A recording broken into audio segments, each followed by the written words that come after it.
hanya dengan Rp15.000 per bulan, Anda telah turut berpartisipasi dalam menyebarkan dakwah bersama Tarbiyah Sunnah. Barakallahu fikum. Bismillahirrahmanirrahim. Assalamualaikum warahmatullahi wabarakatuh. Alhamdulillahilladzi hadana lihadza wa ma kunna linahtadiya laula an hadana Allah. Wa ashhadu an la ilaha illallah wahdahu la syarika lah. Wa ashhadu anna Muhammadan abduhu wa rasuluh. Ya ayyuhalladzina amanu taqullaha haqqa tuqatih wa la tamutunna illa wa antum muslimun. Wa ba'd. Anak-anakku sekalian, para santri Ma'had Tahfidz Quran Tarbiyah Sunnah Bandung yang saya cintai, calon hufadz, calon duat, calon asatidzah, calon ahli surga. Kita jumpa lagi untuk melanjutkan bahasan kita tentang akhlak kepada Allah Azza wa Jalla. Pada pertemuan Jumat yang lalu kita sudah membahas tawakal. Sekarang kita lanjut salah satu di antara akhlak kita kepada Allah adalah husnudzan kepada Allah. Apa husnudzan? Berbaik sangka. Lawannya apa? Su'udzan. Apa arti su'udzan? Buruk sangka. Kepada Allah tidak boleh berburuk sangka. Kepada manusia juga tidak boleh, apalagi kepada Allah. Kepada manusia kita harus berbaik sangka, apalagi kepada Allah Azza wa Jalla. Inilah adab seorang muslim kepada Allah, yaitu berbaik sangka. Dalam hal apa berbaik sangkanya? Pertama, berbaik sangka terhadap zat Allah. Maknanya apa? Maknanya Allah satu-satunya atau esa. Tidak ada dua, tidak ada tiga. Terus selain Allah esa, Allah suci dari semua kekurangan dan aib. Allah tidak memiliki kekurangan, Allah tidak memiliki kesalahan, Allah tidak memiliki aib. Siapa yang menyangka Allah lupa, Allah mungkin berbuat salah, Allah berbuat zalim, berarti dia telah su'udzon, berburuk sangka. Maka itu tidak boleh. Siapa yang menyangka bahwa Allah punya kekurangan, punya kesalahan, berarti dia su'udzon. Tidak boleh su'udzon, harus husnudzon. Siapa yang menyangka Allah itu kejam umpamanya. Buktinya kejam apa? Buktinya sering memberi musibah kepada kita ya. Sering memberi penderitaan. Nggak boleh. Karena apa? Karena musibah dan penderitaan yang Allah berikan bukan karena Allah kejam. Tapi karena baiknya Allah. Kok baik tapi ngasih musibah?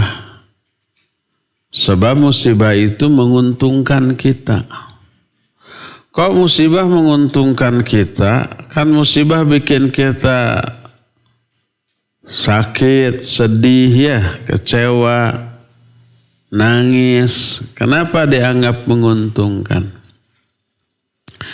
Karena dengan musibah banyak keuntungan yang kita rasakan, yang kita dapatkan. Apa saja keuntungannya?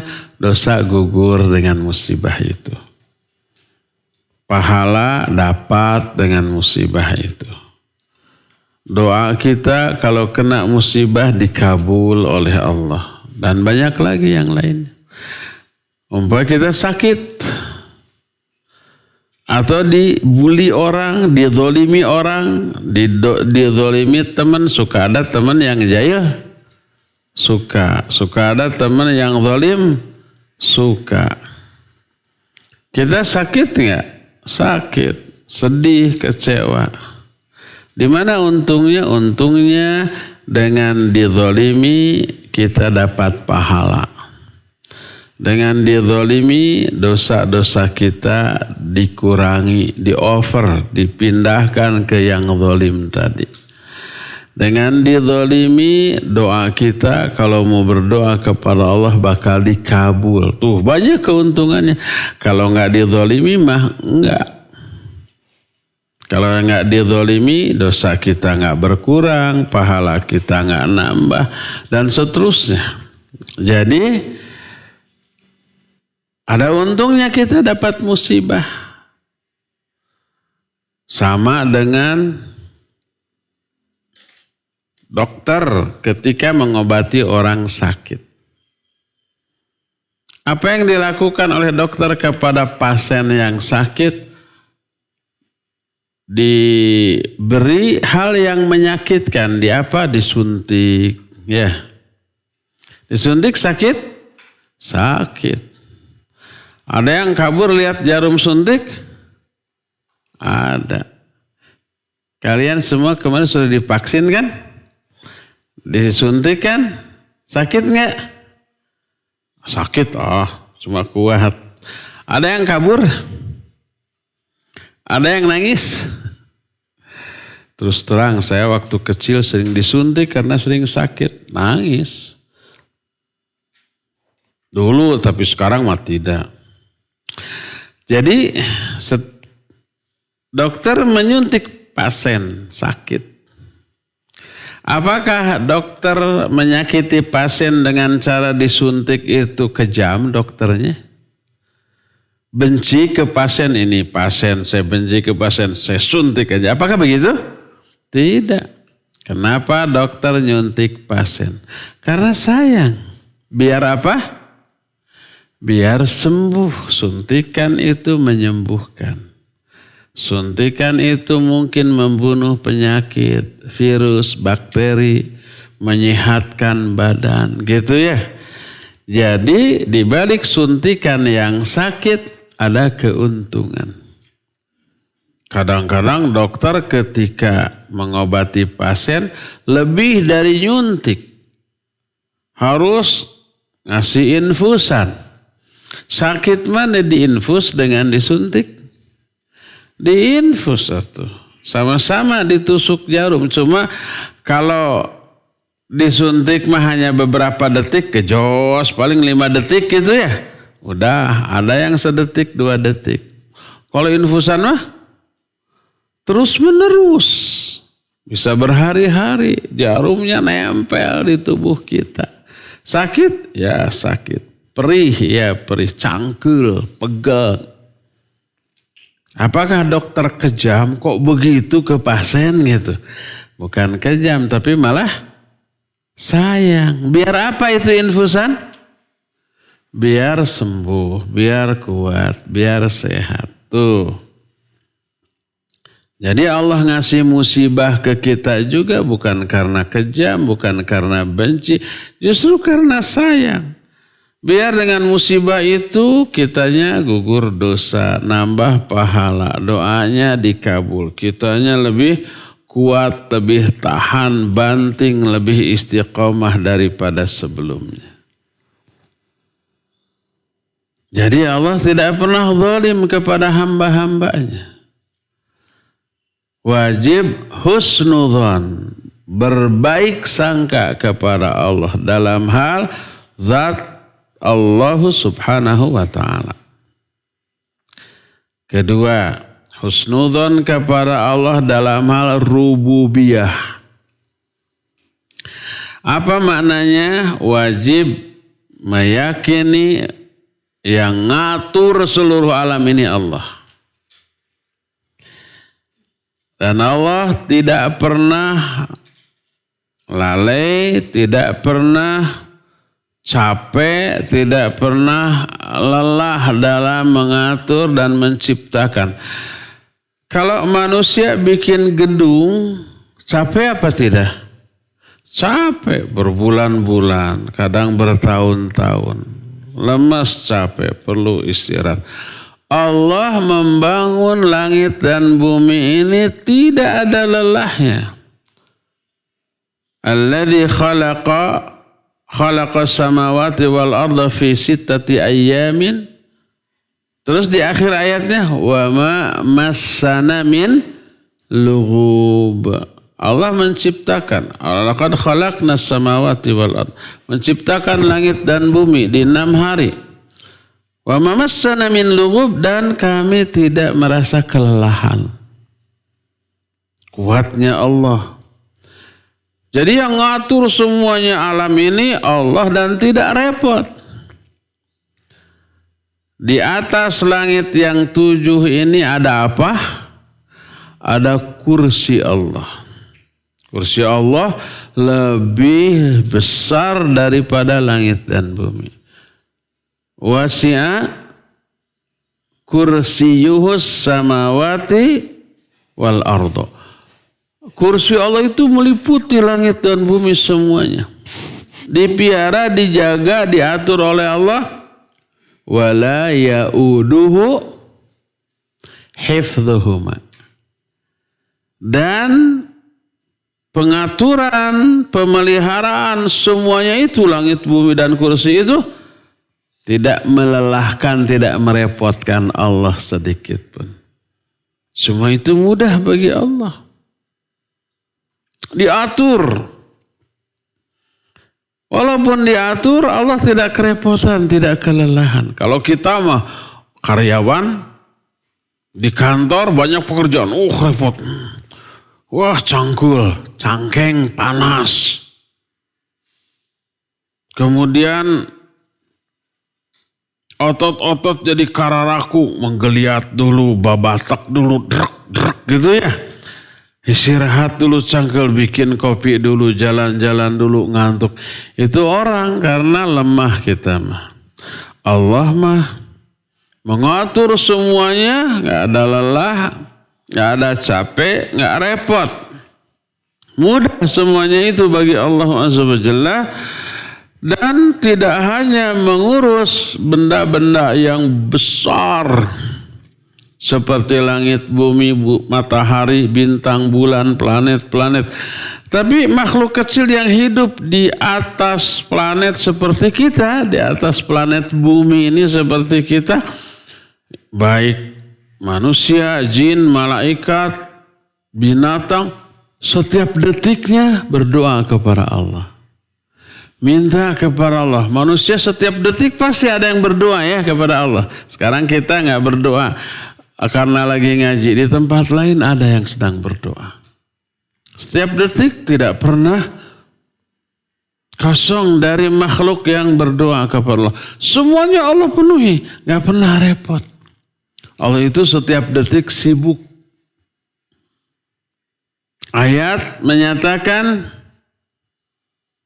surah Ar-Rahman, kulla yaumin huwa fi sya'an. Kulla yaumin, setiap hari huwa fi sya'an. Allah itu sibuk.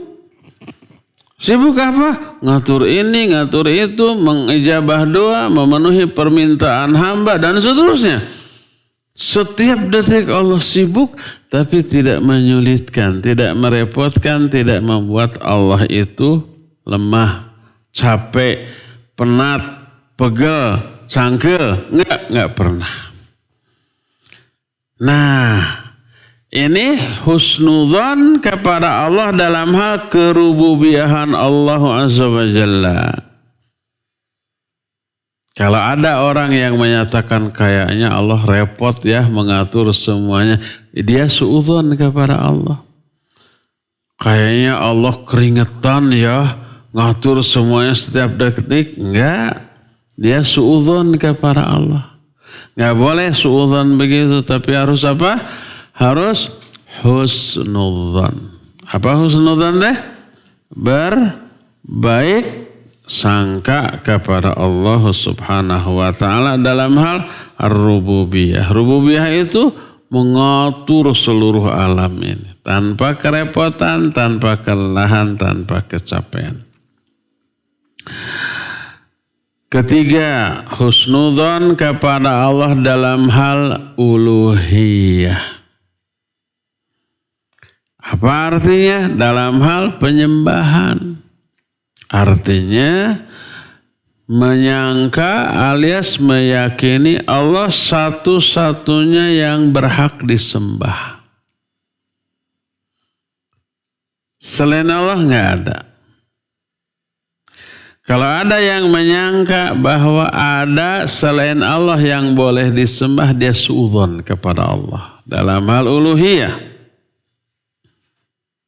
Makanya setiap hamba wajib meyakini kalimat tauhid. Apa kalimat tauhid itu? La ilaha illallah. Apa artinya? Tidak ada sesembahan yang sebenarnya kecuali Allah. Allah berfirman dalam surah Muhammad ayat 19, fa'lam annahu la ilaha illallah. Selain Allah ada sesembahan tidak? Ada, banyak. Patung. Ada yang menyembah patung? Ada. Bulan, bintang, matahari ada yang menyembah? Ada. Siapa yang menyembah matahari? Orang-orang Jepang, ya, agama Shinto. Ada yang menyembah patung? Banyak. Siapa? Jangan disebut. Suka ada yang kesinggung. Ada yang menyembah kuburan? Ada. Itu semua sesembahan. Tapi sesembahan yang batil. Satu-satunya sesembahan yang hak hanya Allah. Makanya la ilaha illallah bukan tidak ada sembahan selain Allah. Bukan. Tidak banyak sembahan selain Allah. Tapi harus ditambah tidak ada sembahan yang hak selain Allah. Yang hak itu apa? Yang benar, yang sebenarnya. Semua sesembahan selain Allah adalah sembahan yang batil. Apa arti batil? Tidak benar. Dalam Al-Quran Allah menyatakan dalam surah Al-Hajj, dalam surah Luqman, lafadznya sama. Dzalika bi anna Allaha huwal haqqu wa anna ma yad'una min dunihil batil. Yang demikian itu karena Allah lah satu-satunya sesembahan yang hak dan apa yang disembah selain Allah hanyalah sesembahan yang batil. Jadi di dunia banyak sesembahan cuma palsu. Banyak sesembahan tapi batil. Kalau palsu, kalau batil kenapa disebut sesembahan? Dan disembah. Karena kenyataannya disembah disebut ilah atau sesembahan. Tapi batil. Satu-satunya sesembahan yang benar hanyalah Allah Subhanahu wa ta'ala. Jadi husnudzon kepada Allah dalam hal uluhiyah. Uluhiyah itu penyembahan. Maksudnya menyangka dengan prasangka baik bahwa Allah satu-satunya sesembahan yang benar. Sesembahan selain Allah adalah batil. Siapa yang menyangka malaikat juga boleh disembah, dia suudzon kepada Allah. Siapa yang menyangka bahwa para nabi yang sudah mati boleh disembah, dia suudzon kepada Allah. Siapa yang menyangka orang-orang soleh yang sudah wafat boleh disembah kuburannya, berarti dia suudzon kepada Allah. Maka haram hukumnya. Syirik. Jadi yang ketiga husnudzon kepada Allah adalah husnudzon dalam hal keuluhiyahan Allah, maknanya berprasangka bahkan yakin bahwa Allah satu-satunya sesembahan yang hak. Keempat, husnudzon kepada Allah dalam hal asma dan sifatnya. Apa artinya asma? Nama-nama. Ada orang yang namanya asma? Ada. Berarti arti dari asma apa? Nama. Jadi nama dia siapa? Nama. Ada sahabiah wanita namanya Asma? Ada. Putri siapa? Para sahabiah. Di zaman Nabi.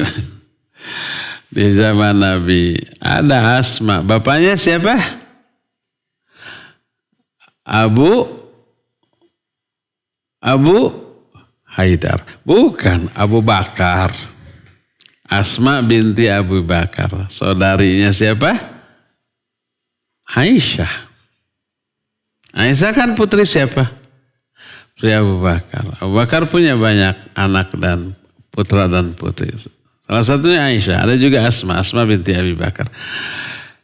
Allah memiliki asma. Asma di sini bukan nama orang, tapi nama-nama. Dan semua nama Allah bagus, baik, terbagus, terbaik. Walillahil asma'ul husna. Maka disebut al-asma'ul husna. Allah punya asma'ul husna. Arti asma'ul husna adalah nama-nama yang baik. Wajib kita meyakini. Keyakinan yang wajib ini disebut husnudzon. Bahwa Allah memiliki nama-nama yang terbaik dan sifat-sifat yang paling sempurna. Kesempurnaan sifat Allah menyebabkan Allah nggak punya kekurangan. Allah nggak punya aib. Allah nggak punya kelemahan. Semua sifat Allah sempurna dengan kesempurnaan yang juga sempurna. Siapa yang menyangka bahwa Allah tidak memiliki nama atau memiliki nama tapi sedikit atau terbatas, berarti dia suudzon kepada Allah. Siapa yang menyangka bahwa nama Allah ada yang bermakna buruk, ada nama Allah yang jelek, berarti dia sudah suudzon kepada Allah. Haram, tidak boleh. Semua nama Allah baik, nggak ada yang buruk. Bahkan bukan hanya baik, tapi terbaik. Makanya disebut al-asma'ul husna. Artinya al-asma'ul husna, al-asma, nama al-husna yang terbaik. Nama-nama Allah yang terbaik dan jumlah nama Allah Ta'ala yang tahu kecuali Allah. Bukan hanya 99. Tapi lebih dari itu. Adapun yang 99 itu karena salah faham terhadap sebuah hadis yang menyatakan inna lillahi tis'atan wa tis'ina isman faman ahsaha dakhalal jannah. Hadis itu sahih riwayat Imam Muslim dalam kitab Sahih Muslim. Allah memiliki 99 nama. Siapa orang yang menjaga, memelihara 99 nama itu, dia akan masuk surga. Hadis ini benar. Sahih riwayat Imam Muslim. Tapi tidak berarti bahwa nama Allah hanya 99. Tidak, lebih dari itu. Berapa? Nggak ada yang tahu kecuali Allah. Kok dari mana taunya? Dari hadis yang sahih riwayat Bukhari dan Muslim. Kata Nabi SAW, apabila seorang hamba sedang mengalami kesedihan, resah, gelisah, risau dan galau, mungkin karena ada musibah, mungkin karena diejek orang, dihina orang, difitnah orang, dibully orang, atau karena masalah apa saja, resah, gelisah. Maka siapa orang yang resah atau gelisah lalu berdoa dengan doa berikut ini. Allahumma inni abduka. Terus, ya Allah, aku adalah hambamu. Terus. Nah, sampai di tengah doa, as'aluka bikulli ismin alladhi samaita nafsaka. Alladhi samaita biha nafsaka. Ya Allah, aku meminta kepada Engkau dengan menyebut nama-nama yang Engkau telah namakan dirimu dengan nama tersebut. Au anzaltaha fi kitabik, atau nama-nama yang telah Engkau turunkan dalam kitabmu. Au 'allamtaha ahadan min khalqik, atau dengan nama-nama yang Engkau telah ajarkan kepada salah seorang makhlukmu. Awista'sarta bihi fi ilmil ghaibi indak, atau dengan nama-nama yang hanya Engkau yang tahu, yang ada dalam ilmu gaib yang ada di sisimu. Nama-nama yang hanya Engkau saja yang tahu. Selain Engkau nggak ada yang tahu, para malaikat nggak tahu, para nabi nggak tahu nama-nama tersebut, dan itu ada dalam ilmu gaib yang ada di sisi Allah, yang lain nggak tahu. Siapa yang berdoa dengan doa ini, seketika juga kesedihannya bahkan hilang. Dari sinilah kita atau para ulama menjelaskan bahwa nama-nama Allah jumlahnya tak terbatas, tapi hanya Allah yang tahu. Lebih dari 99. Adapun hadis tadi, Allah memiliki 99 nama yang siapa yang mengihsa. Mengihsa itu bukan hanya menghafal. Meyakini, mengimani nama-nama itu, memahami maknanya, meyakini maknanya, dan mengamalkan isinya. Itu ihsa. Bukan hanya hafal. Siapa yang mengihsa, dia akan masuk surga. Apakah hadis itu menyatakan nama Allah hanya 99? Enggak. Contoh gini. Contoh, saya berkata di hadapan kalian, saya punya uang 1 juta yang akan diberikan kepada siapa saja yang hafal juz amma. Coba dari kalimat yang saya omongkan tadi. Saya punya uang 1 juta yang akan saya berikan kepada orang yang hafal juz amma. Berapa uang saya? Hanya 1 juta? Bukan. Banyak, miliaran. Di bank. Punya orang. Tapi, ini contoh. Di antara sekian miliar itu ada 1 juta yang akan saya berikan. Kepada siapa aja yang hafal juz amma. Setelah 1 juta itu diberikan, ada yang hafal. Berebut, di sini hafal semua. Berebut. Apakah uang saya habis? Enggak, masih banyak. Itu mah 1 juta mah hanya sebagian kecil saja. Itu contohnya. Contoh kalimat. Saya punya uang 1 juta yang akan saya berikan kepada yang hafal juz amma. Uang saya tidak hanya 1 juta, banyak. Begitu juga hadis tadi. Allah memiliki 99 nama yang Siapa saja yang mengihsa 99 nama tadi, dia akan masuk surga. Tidak berarti Allah hanya 99 nama, banyak yang lain. Ditunjang dengan hadis tadi.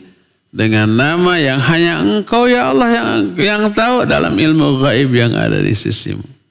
Kalau 99 nama banyak orang hafal, banyak orang tahu. Apalagi para malaikat.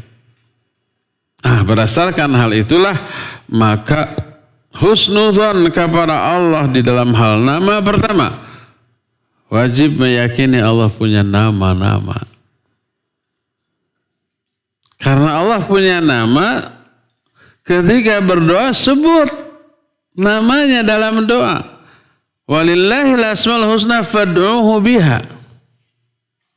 Allah memiliki nama-nama yang bagus. Silakan kamu berdoa dengan menyebut nama itu. Ada orang yang ketika berdoa tapi tidak menyebut nama Allah, ada banyak. Dia berkata dalam bahasa Indonesia, ya Tuhan, beri saya rizki. Tuhan nama Allah bukan? Bukan. Kalau dalam bahasa Sunda, Gusti Pangeran Nu Agung.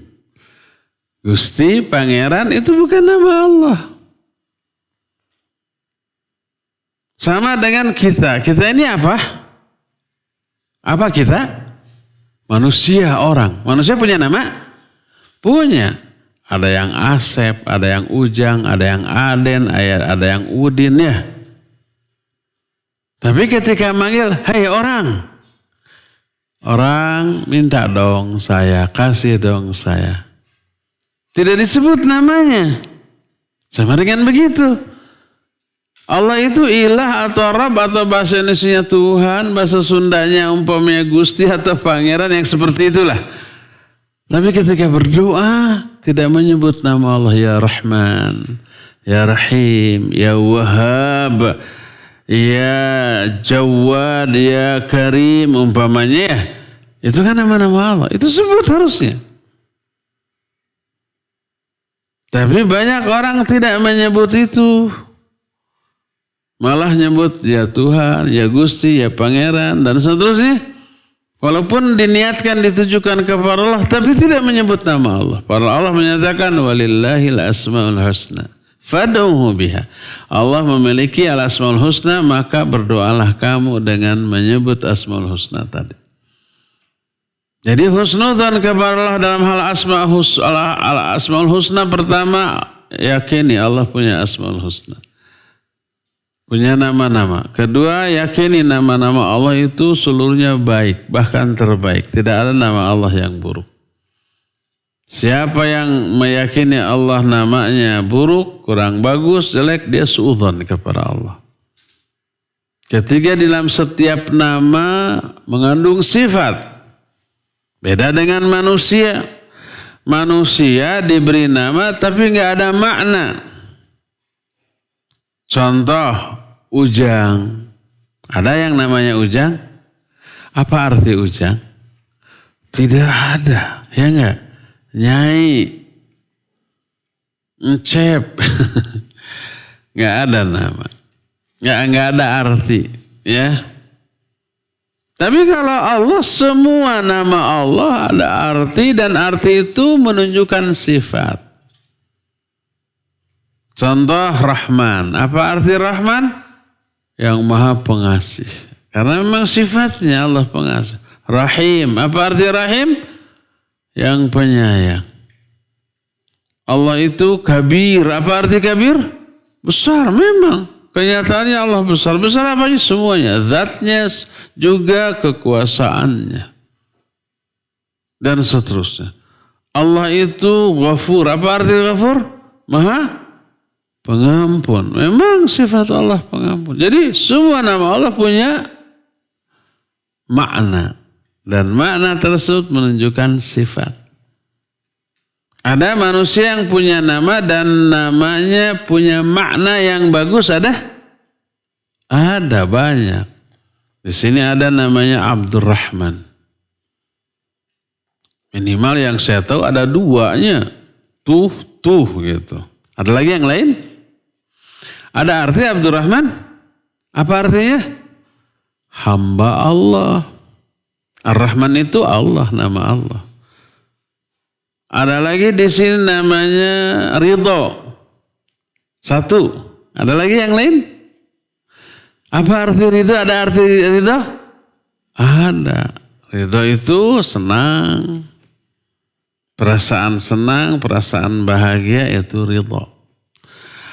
Ada lagi di sini yang namanya soleh. Ada artinya soleh? Ada. Apa arti soleh? Asal jangan diplesetkan jadi salah. Ada orang namanya salah? Ada. Siapa? Pemain bola. Tapi mungkin maksudnya dari sholat. Dalam bahasa orang lain, sholat itu salah. Maksudnya salah. Dalam bahasa Sunda, bahasa Indonesia, salah teh gak bener, ya gak? Ini bener, ini salah, kan gitu. Tergantung. Kadang dalam satu bahasa artinya bagus, di bahasa lain jelek. Contohnya salah tadi. Dalam bahasa Arab salah bagus, sholat. Atau maslahat. Dalam bahasa kita nggak benar. Su. Dalam bahasa Arab artinya apa su itu? Apa artinya bahasa Arab su? Su'udhon. Su'ul khatimah. Apa su? Jelek. Dalam bahasa Sangsekerta, su itu artinya bagus.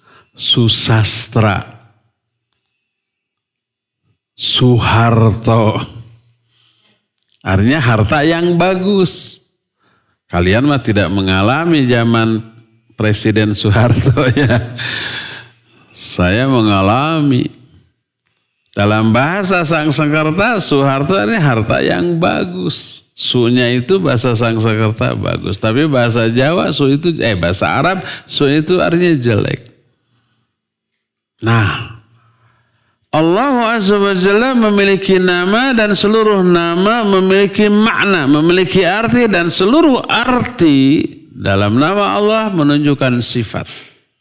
Semua sifat Allah bagus. Ya.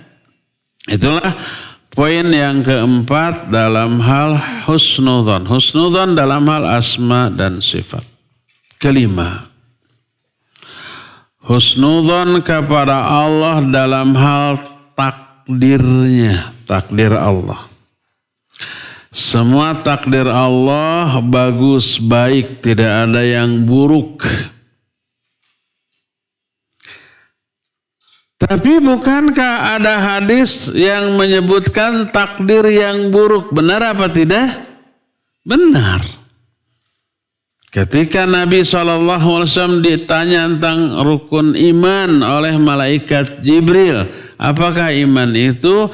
Beliau menjawab. Al-imanu an tu'mina billah wa malaikatihi wa kutubihi wa rusulihi wal yawmil akhir. Wa an tu'mina bil qadari khairihi wa syarrihi. Iman itu kamu beriman kepada Allah, kepada para malaikatnya, kepada kitabnya, kepada para nabinya, dan kepada hari akhir.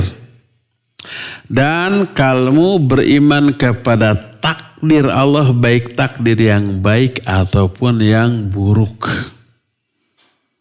Tuh hadis ada yang menyatakan ada takdir buruk. Tapi kenapa saya tadi menyatakan seluruh takdir Allah itu baik? Apakah dua pernyataan ini bertolak belakang? Tidak. Terus gimana menjelaskannya? Gampang. Jelaskan apa jangan? Jelaskan dong. Di dalam takdir ada dua hal. Pertama, takdir berupa ketetapan Allah. Kedua, takdir dalam bentuk kejadian dari ketetapan Allah tersebut. Umpamanya kita sakit. Di dalam sakitnya kita ada dua hal. Pertama kejadiannya kita sakit. Kedua takdir Allah, ketetapan Allah. Allah yang menetapkan kita sakit.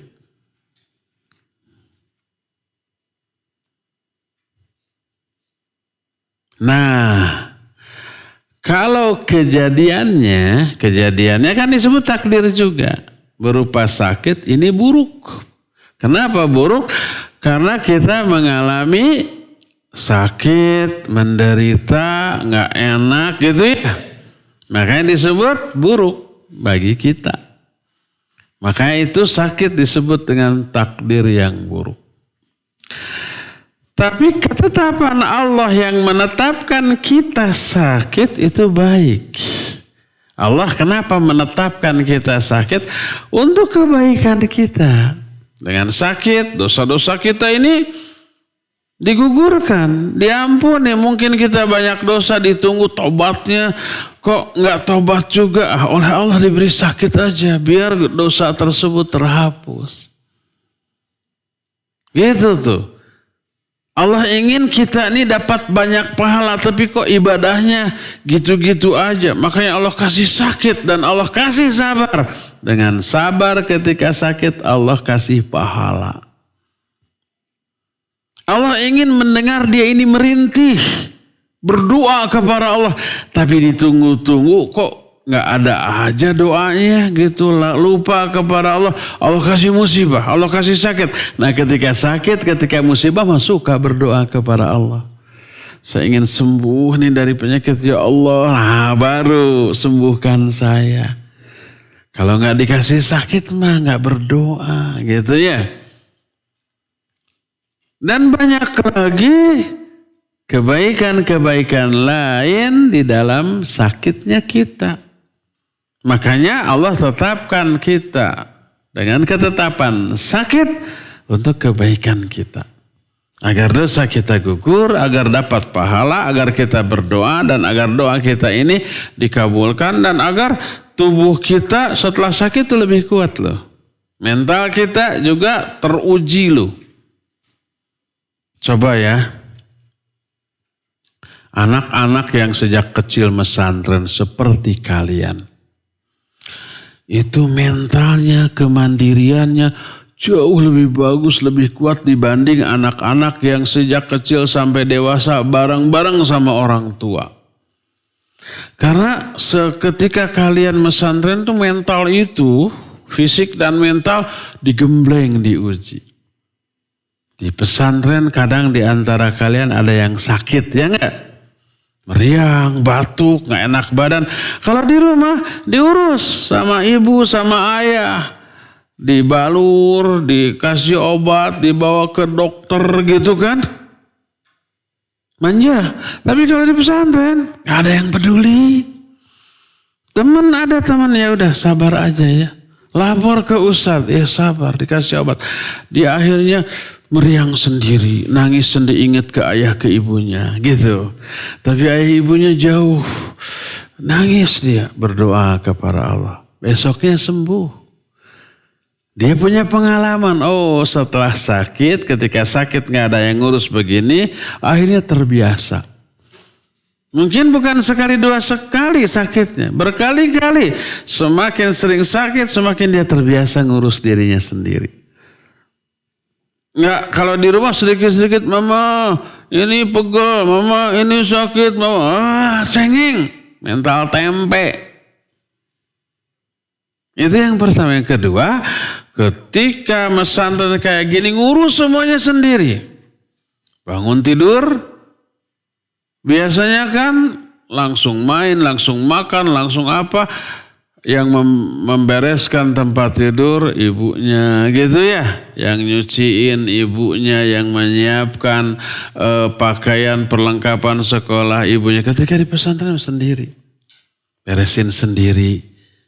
nyuci sendiri, nyetrika, ngerapiin sendiri. Tadinya nggak bisa, ngerapiin awut-awutan. Ngelipat pakaian nggak beres awalnya. Tapi lama-lama sering tiap hari begitu jadi tahu bagaimana cara melipat. Bagaimana cara membereskan tempat tidur. Mandi nanti. Kalian pulang dari sini ke rumah nanti waktu liburan. Tunjukkan ada hasil gemblengan di sini. Bangun tidur teh. Langsung beresin dulu. Jangan biarkan. Mumpung di rumah sama mama aja. Jangan. Nah sekarang kalian ini belum terbiasa begitu. Tahu nggak? Hampir setiap pagi saya jalan-jalan sama istri. Masuk kamar kalian tuh. Bukan nyolong. Wah itu tempat tidur. Ada yang rapi, ada yang awut-awutan. Ini kurang dibiasakan. Jadi nanti sebelum subuh kalian bangun langsung rapikan tempat tidur. Nanti mungkin ada lomba kebersihan dan kerapihan tempat tidur antar sesama tempat tidur dan antar asrama. Siapa yang paling rapi diberi hadiah, siapa yang paling berantakan dihukum. Naon hukumanana? Bisa ngoset WC. Apa hukumannya? Bisa mungutin sampah. Apalagi hukumannya bisa suruh nyupir. Cuci piring. Piring-piring yang kotor atau apa saja. Kalian biasakan tuh, bersihkan tuh. Bereskan tempat tidur. Sekali dua kali mungkin gak beres, berantakan. Gak apa-apa. Tapi lama-lama lihat temannya. Temannya rapi, gimana cara ngebersihan? Cara ngerapiinnya? Gini-gini. Belajar. Begitu tuh. Besok saya akan jalan-jalan lagi lihat. Nanti dicatat ini ranjang siapa, tempat tidur siapa, lemari siapa nih. Yang bagus dikasih reward. Yang berantakan diberikan catatan. Harus berubah selama kalian di sini. Perubahan ini harus dibawa ke rumah nanti. Di rumah, ayah ibu melihat perkembangan perubahan kalian. Pulang pesantren tehnya jadi rapi, jadi rajin, jadi lembut, jadi perhatian ke orang tua. Habis umpamanya ibu bapaknya bangun gitu ya, ngomong ngontrol anaknya, mau ngebangunin anaknya. Kamarnya sudah kosong dan rapi. Kemana si Kasep teh? Dilihat ternyata udah ke masjid. Azan gening di masjid dah suaranya. Senang gak kira-kira ayah dan ibu? Senang, alhamdulillah. Anak saya sudah soleh. Baru beberapa bulan tuh. Udah akhirnya ayah ibunya sholat gitu ya. Setelah pulang kalian langsung lihat, banyak piring kotor. Cuci dulu. Pas ibunya beres mau nyuci, beres sholat nih mau nyuci. Kok udah gak ada cucian nih? Ternyata udah bersih semua. Siapa yang berbuat begini? Santri. Wah, seneng gak? Ibunya itu bisa berteriak loh. Ngangkat tangan, ya Allah, anak saya sudah baik, sudah soleh. Tambahkan kesolehannya, rahmati, berkati, masukkan dia ke surga. Itu doa ibu sambil matanya berair, itu menggedor pintu langit. Didengar oleh Allah, dikabul untuk kemaslahatan kalian. Jadi kalian nih mulai besok bangun tidurku terus. Bukan mandi tapi langsung beres-beres dulu. Jangan kayak lagu itu. Mandi, pakai baju, baru membereskan tempat tidur. Keburu diberesin sama ibu tuh. Jangan biarkan pekerjaan kita diberesin sama orang tua. Kalau bisa sebaliknya. Pekerjaan orang tua diberesin sama kita. Ketika umpamanya kita mau nyuci piring, oh sedang sama ibu, masuk ke kamar ibu. Bereskan tempat tidurnya. Sapu tuh kamarnya pel, wangikan.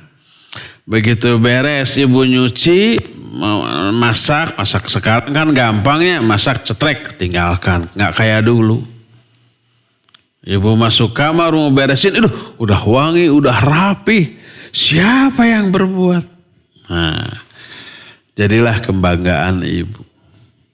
Lalu besok kalian bereskan tempat tidur setelah bangun tidur. Pas saya masuk harus sudah rapi. Kalau nggak rapi dicatat, ini tempat tidur siapa nih? Bermula dari tempat tidur dulu, nanti ke lemari, nanti ke yang lain-lain.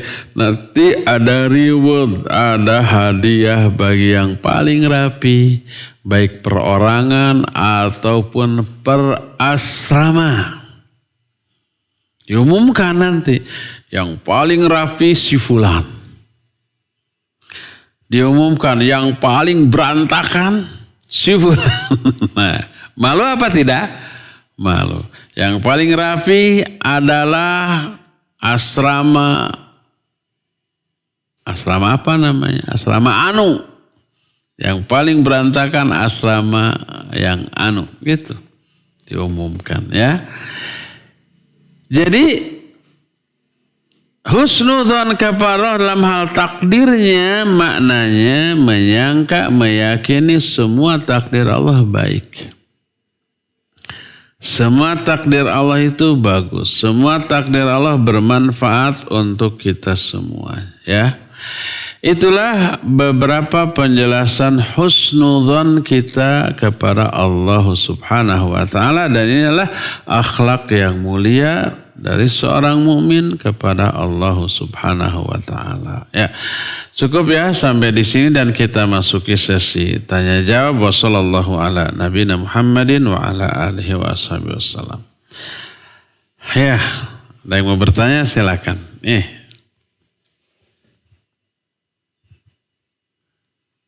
Nama.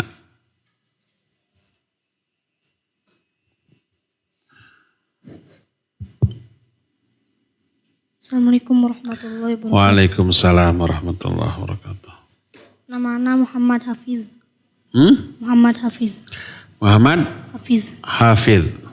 Dari Ciamplas. Ciamplas. Bagaimana cara menghilangkan rasa malas dalam beribadah? Syukran. Assalamualaikum. Bagaimana cara menghilangkan rasa malas dalam beribadah? Menghilangkan rasa malas dalam beribadah.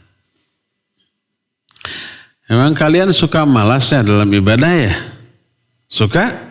Ya, sama. Semua orang pasti mengalami. Ada rasa malas dalam beribadah. Ya.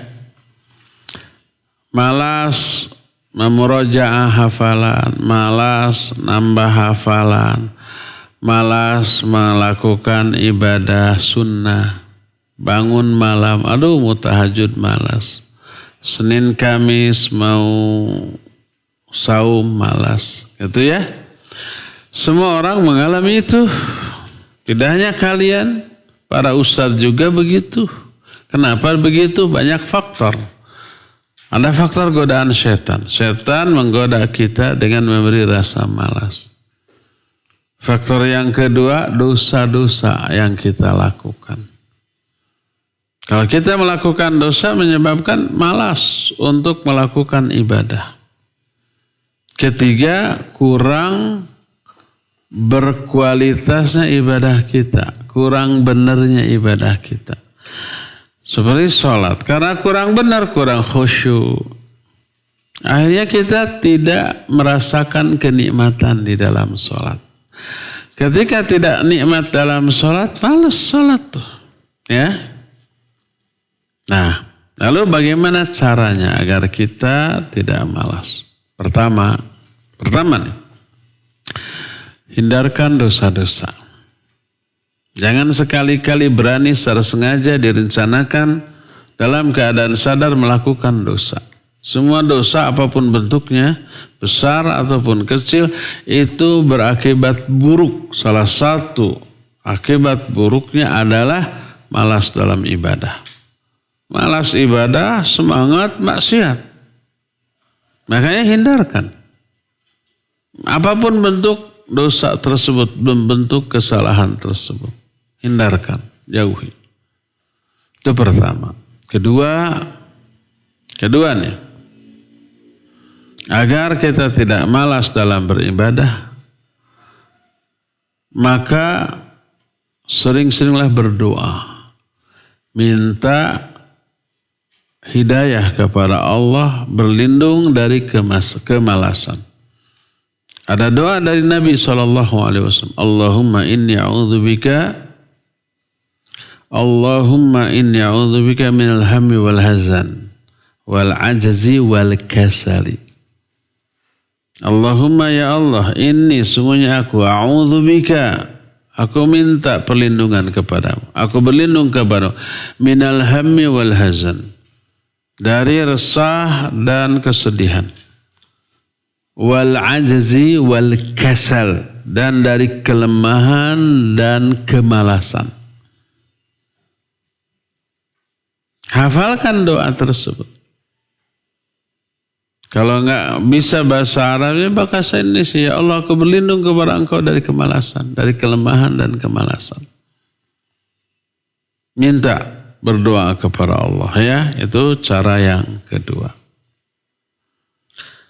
Cara yang ketiga, berupayalah untuk memperbanyak perbuatan baik. Karena setiap perbuatan baik mengundang turunnya hidayah Allah kepada kita. Walaupun perbuatan itu berupa tersenyum ke kawan, menolong kawan, memberikan perhatian dan kepedulian kepada teman, membantu orang lain. Nah, apalagi kita banyak berzikir, banyak baca Al-Quran, menghafal Al-Quran, memurojaah hafalan yang ada, perbanyak sholat sunat, paksakan diri kita untuk itu. Awalnya malas, tapi lama-lama insya Allah akan hilang kemalasan itu. Itu yang ketiga. Yang keempatnya, gaul dengan orang-orang yang rajin ibadah. Agar kita terbawa. Pas umpamanya habis sholat fardu gitu ya, ke kamar, pulang ke kamar, kita mau berbaring istirahat, lihat teman langsung sholat sunat, malu, akhirnya kita ikut sholat sunat. Awalnya malu nggak apa-apa, lama-lama itu menjadi ketagihan. Gaul dengan orang-orang yang rajin ibadah dan jauhkan diri kita dari teman-teman yang malas ibadah. Nanti kita ke bawah malas. Si itu juga tidak sholat sunat. Akhirnya saya juga tidak sholat sunat. Si itu juga tidak saum sunat. Akhirnya kita juga tidak saum sunat. Jadi hindari pergaulan dengan teman-teman yang malas. Ya, itulah beberapa kiat agar tidak malas. Wallahu a'lam. Ada lagi pertanyaan? Tuh, Nukasep.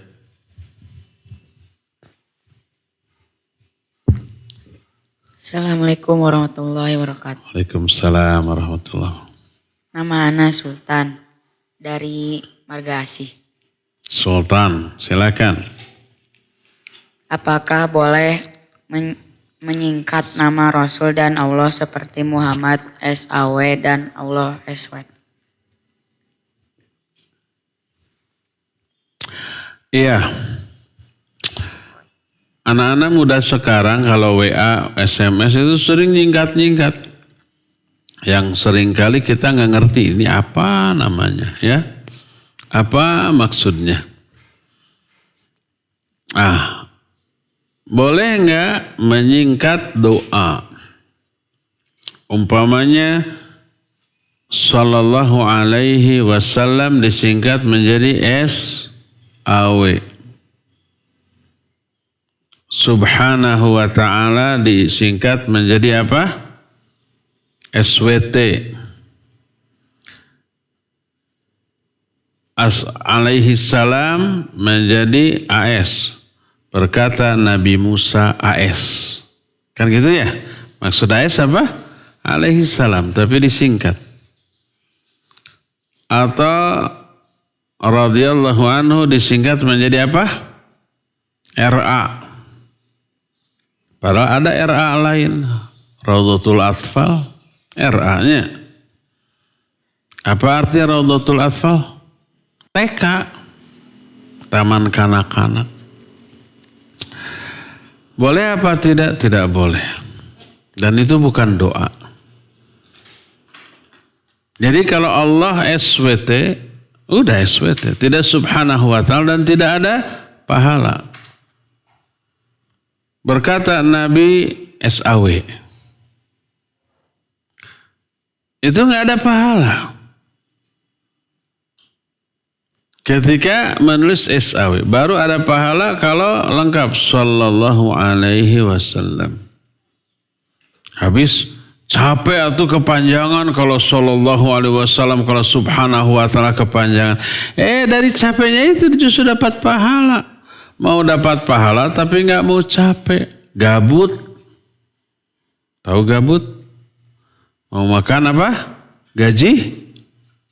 Gaji buta. Gabut ya gaji buta. Tahu gaji buta? Gaji buta itu artinya digaji tanpa ada pekerjaan apapun. Diem gaji, diem digaji. Gaji buta, nggak mau kerja tapi pengen digaji. Gabut. Mau gabut tuh. SAW pahalanya sama dengan sallallahu alaihi wasallam. Nggak bisa. Oleh karena itulah maka kalau kita ingin pahala dari hal itu maka jangan disingkat. Sallallahu alaihi wasallam, subhanahu wa ta'ala, radhiyallahu an atau radhiyallahu anha dan alaihi salam, maka kita akan dapat pahala dari hal itu ya. Wallahu a'lam. Ada lagi? Itu dulu yang belakang tuh. Tuh.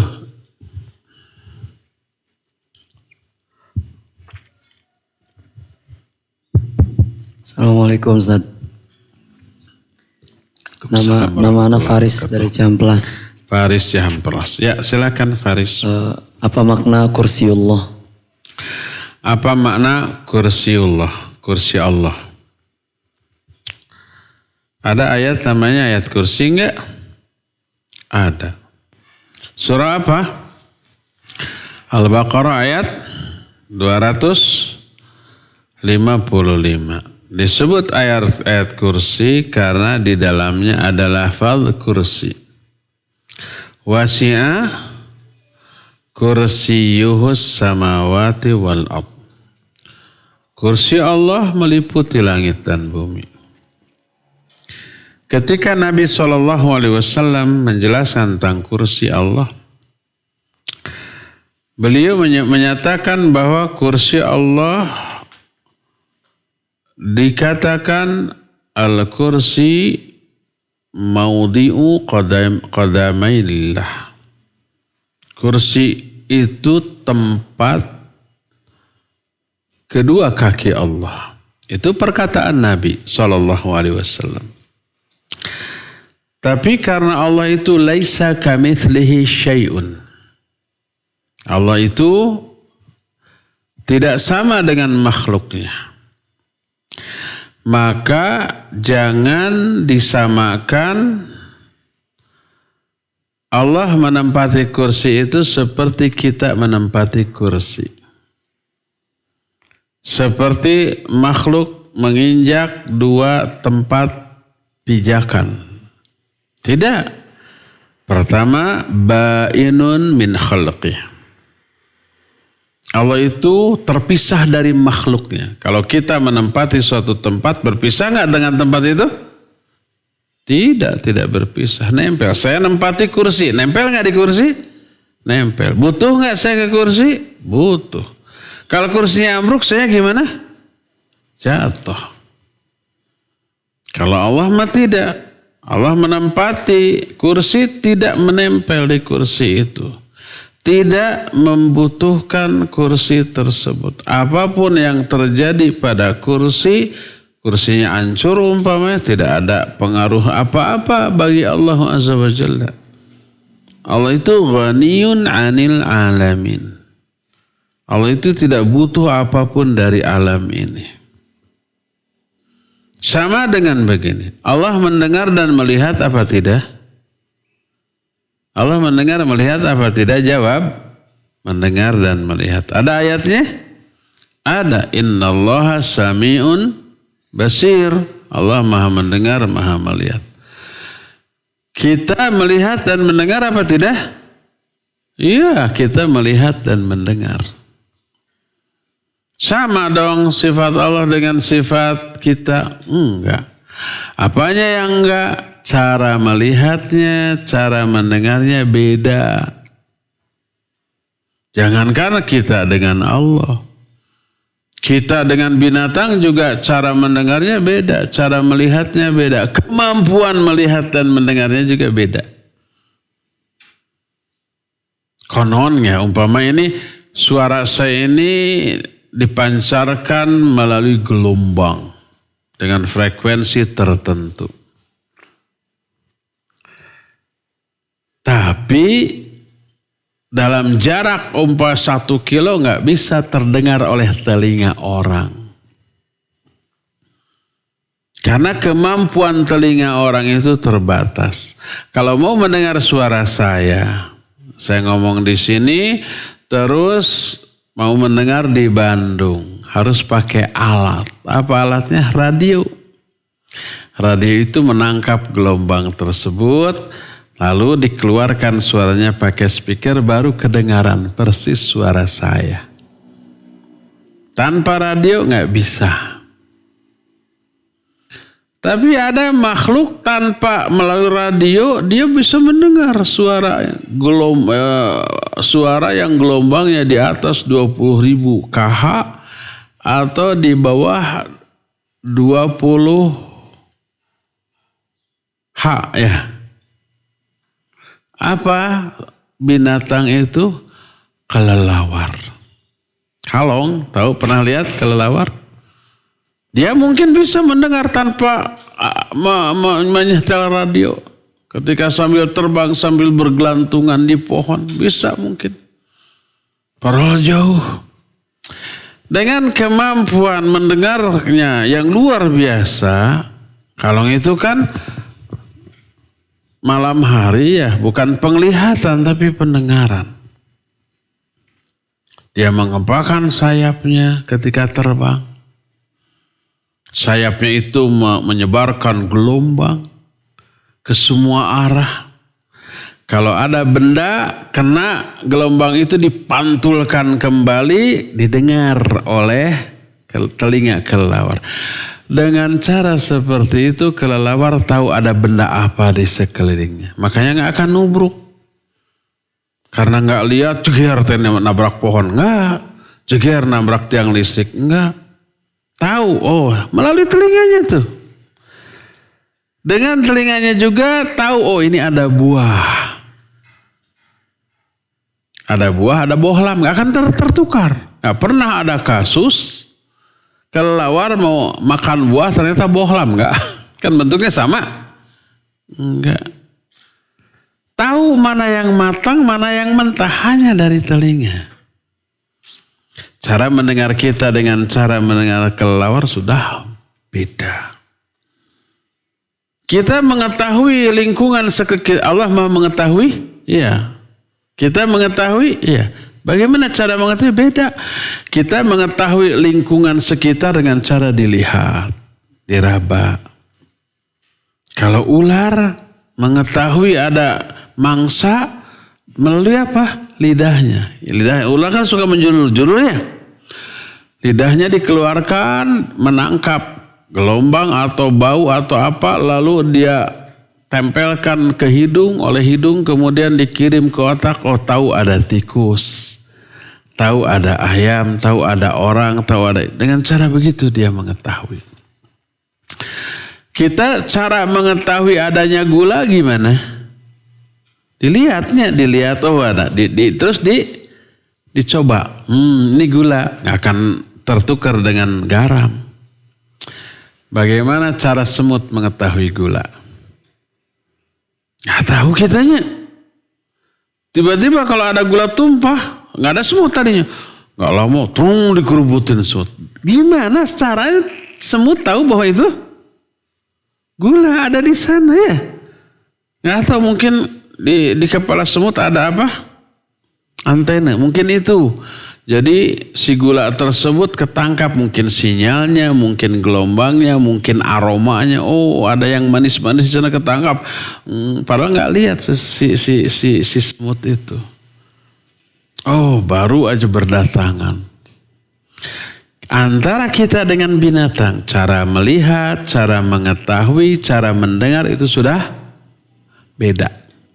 Apalagi dengan Allah subhanahu wa ta'ala. Laisa kamitslihi syai'un. Allah melihat, kita melihat cara melihatnya beda. Allah mendengar, kita mendengar, cara dan kualitas mendengarnya berbeda. Allah istiwa di atas aras, kita tegak di atas kursi, caranya beda.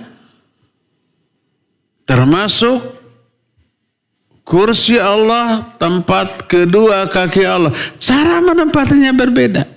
Kalau kita menempati itu harus nempel dan kita butuh gitu.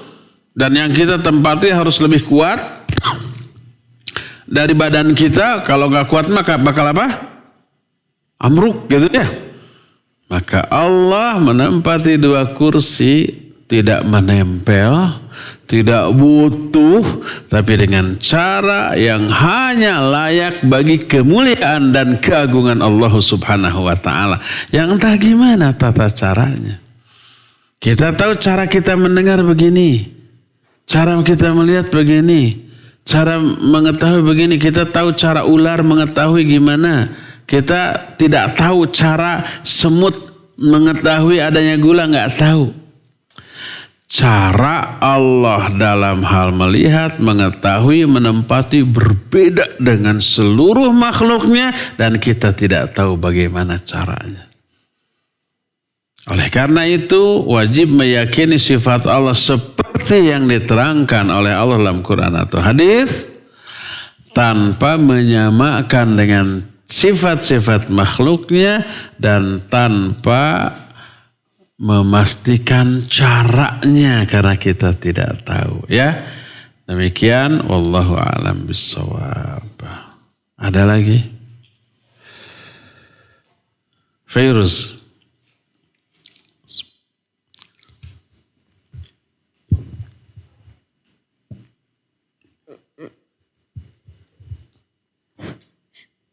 Ustaz. Ya. Ustaz pengen nanya. Ada suku terpencil dan suku itu tidak tahu apa itu Tuhan dan agama. Apakah mereka masuk surga atau neraka? Iya, Farus nanya, ada satu suku. Tahu suku? Bukan kaki. Tapi ya satu kelompok orang yang hidup di suatu daerah.